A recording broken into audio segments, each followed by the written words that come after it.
Salam anak-anak yang diberkati Tuhan Yesus Kristus. Kita berjumpa kembali di dalam pelajaran agama Kristen kelas 3. Kali ini kita akan membahas materi dari bab 6. Mari kita siapkan hati dan pikiran untuk kita mendengarkan materi ini. Mari kita awali terlebih dahulu dengan berdoa.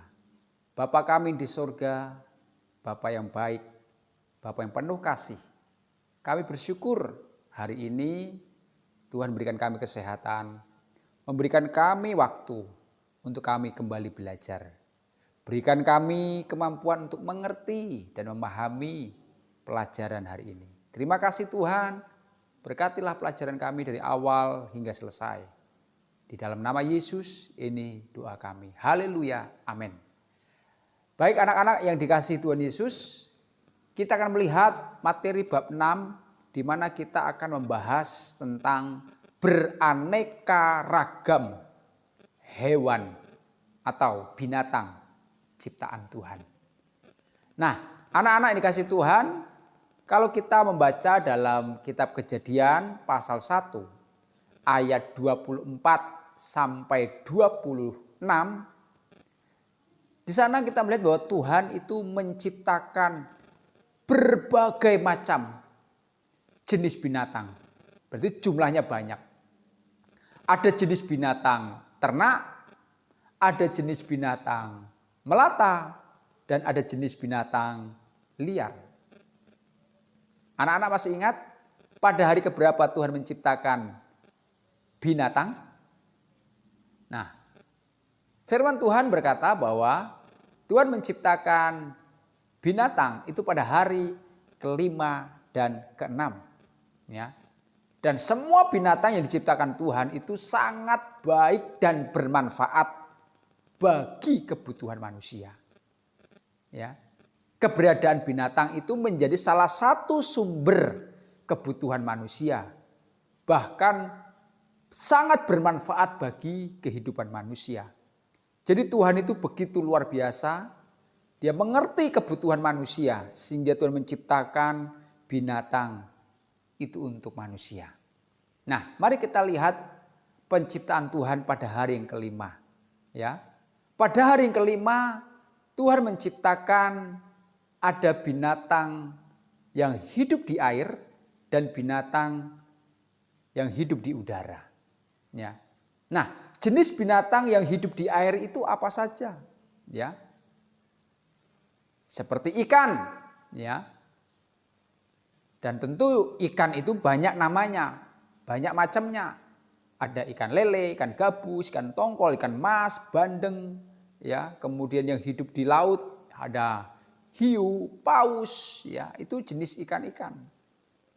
Lalu binatang apalagi yang hidup di air? Ya, ada cumi-cumi, udang, siput, kerang, gurita, kuda laut, ubur-ubur, buaya, ular, dan masih banyak lagi jenis binatang yang hidup di air.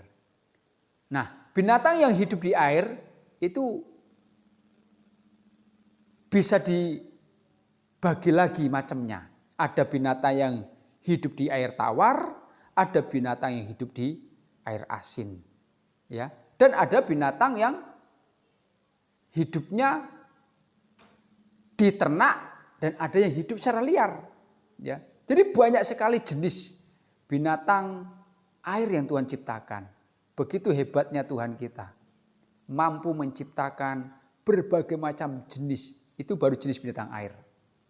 Lalu jenis binatang yang hidup di udara atau yang terbang apa saja? Ya, tentu ini seperti burung. Burung itu ada banyak lagi namanya. Ada burung elang, merpati, pipit, dan lain-lain. Ya. Binatang apa lagi yang terbang di udara? Ada capung, ada kupu-kupu, ada nyamuk, ada lalat, dan banyak lagi. Ya. Jadi kalau dihitung jenis binatang yang hidup di air ataupun di udara sangat banyak. Artinya apa? Tuhan itu kaya sekali dengan karya-karyanya. Ya. Nah itu ciptaan Tuhan ya pada hari yang kelima. Tuhan menciptakan binatang air dan udara. Ya. Nah, mari kita melihat ya ciptaan Tuhan pada hari yang ke-6. Di sana kita melihat ada binatang darat. Ya. Tadi kalau pada hari yang ke-5 binatang yang hidup di air dan udara. Nah, kalau pada hari ke-6 Tuhan menciptakan binatang yang hidup di darat. Ya.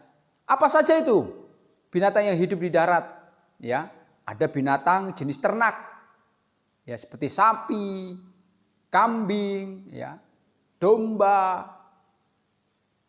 babi, kerbau, kuda laut, ayam dan lain-lain. Itu binatang darat yang diternak, ya. Ada juga binatang darat jenis melata seperti kadal, iguana, ular, ya, buaya, bunglon, biawak dan lain-lain, ya. Ada juga binatang darat jenis binatang buas atau liar, ya. Ada harimau, ada singa, ada beruang, macan, gajah, orang hutan dan masih banyak lagi.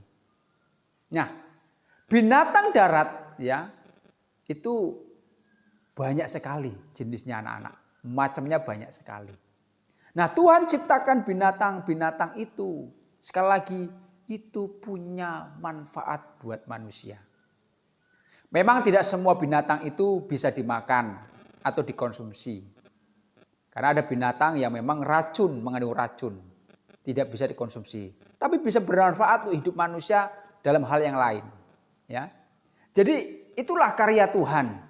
Ya, di dalam menciptakan jenis binatang, beraneka ragam jenis binatang yang ada, yang hidup di dunia ini. Ya, nah binatang-binatang yang Tuhan ciptakan tadi itu manfaatnya banyak untuk manusia. Nah, di dalam Alkitab kita melihat ada beberapa jenis binatang yang ternyata sangat membantu kehidupan manusia. Sangat menolong kehidupan manusia. Contohnya apa? Ya, kisah Nuh, ya. Di sana kita bisa baca dalam kitab Kejadian pasal 8 di mana ada hal yang menarik dari kisah Nuh, di mana Nuh itu ya sangat tertolong dengan keberadaan burung merpati, anak-anak. Bagaimana kisahnya? Nah, ketika Tuhan mendatangkan air bah kepada dunia untuk menghukum manusia yang berdosa, Allah memerintahkan Nuh dan keluarganya beserta seluruh binatang dan makhluk hidup sepasang-sepasang itu masuk ke bahtera, ya, supaya tidak punah. Nah, beberapa hari lamanya mereka ada di dalam bahtera, terapung-apung di samudra, ya, yang begitu luas dalam. Itulah air bah.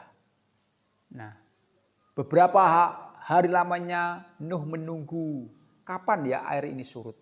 Nah, untuk memastikan air bah itu sudah surut atau belum, Nuh melepaskan burung merpati.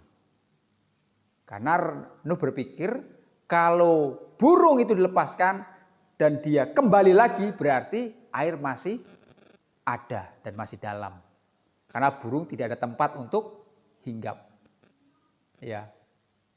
Nuh melepaskan burung yang pertama, kembali lagi burung itu. Berarti menandakan air itu masih ada. Hari berikutnya 7 hari Nuh menunggu, dia lepaskan lagi burung merpati dan ternyata ya burung yang dilepaskan yang kedua itu tidak kembali ya. Berarti air bah sudah surut.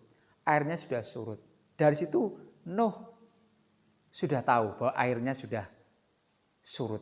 Nah, ternyata keberadaan burung ya ini membantu Nuh memberitahu air bah sudah surut atau belum.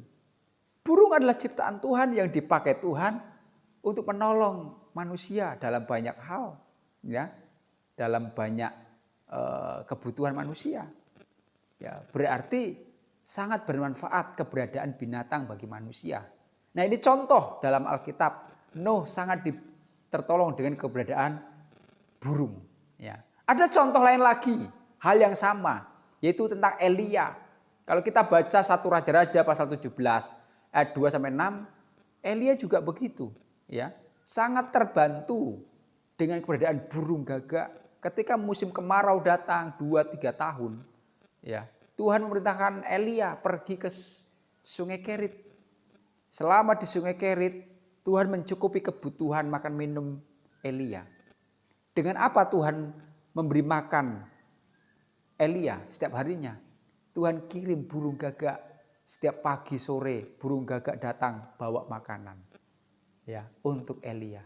Terus, ya, setiap hari burung gagak datang membawa makanan, roti buat Elia.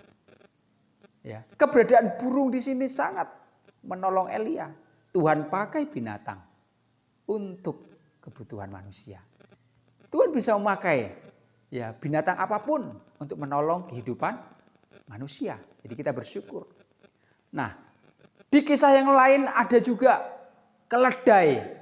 Seekor keledai menolong Bileam dari bahaya. Kalau kita baca dalam Bilangan pasal 22 ayat 21-35, ketika Bileam akan pergi, ya, mengutuki bangsa Israel.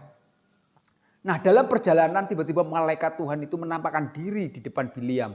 Sementara Bileam mengendarai keledai begitu kencang, malaikat Tuhan nampak di depan, ya, Bileam. Tapi Bileam tidak bisa melihat keberadaan malaikat itu. Tetapi keledai ini bisa melihat. Ketika keledai ini melihat ada malaikat Tuhan di depan, langsung keledai ini belok seketika, ya, belok mendadak. Dan akhirnya terjatuh.